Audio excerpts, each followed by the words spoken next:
Boker Tov. We continue with the 3 minute dose of Torah, and we looked at the question of which month of Adar should be the proper month for reading the Megillah. And we saw two opinions. One that said that you should read it in the first month because you shouldn't jump over mitzvot, and the other one says no, you should read it in the second month because we want to link redemption to redemption, and so we should be reading about the experience of Purim right next to the experience of Pesach. This is what the Shulchan Aruch tells us about things in general. What about more broadly? Yom Yud Daled B'Tevav Shebadar Rishon. The 14th and 15th in this month that's starting, right? Adar Rishon. Ein Noflin Al Paneihem. You don't say Tachanan on these days. Ein Omer Mizmor Yancha Hashem Yom Tzarah.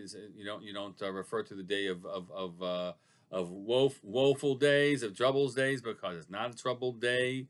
You're not supposed to deliver eulogies, and you're not supposed to fast, as the rules would be for Purim itself and Shushan Purim. So those restrictions, those treating the day as unique and special, yes, but the actual practices of Purim itself, we don't do.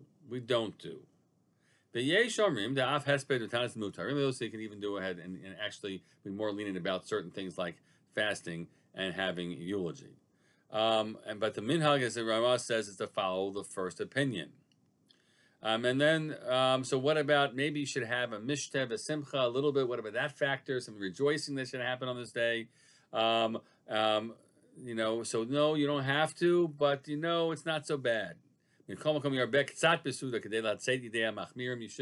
a little bit extra feasting on the 14th and 15th of Adar Rishon, even though you're not celebrating it as Purim. That's the conclusion here.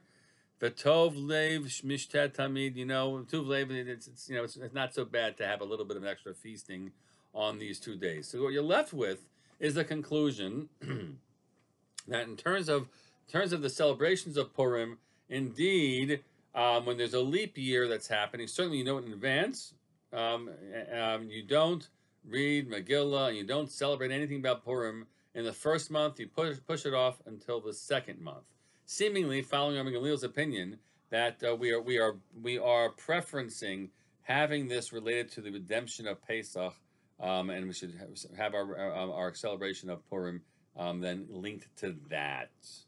Tomorrow we'll conclude this discussion about some other interesting questions without resolving them so well that also apply to what do we do in Adar, Rishon, and Sheni besides for Purim.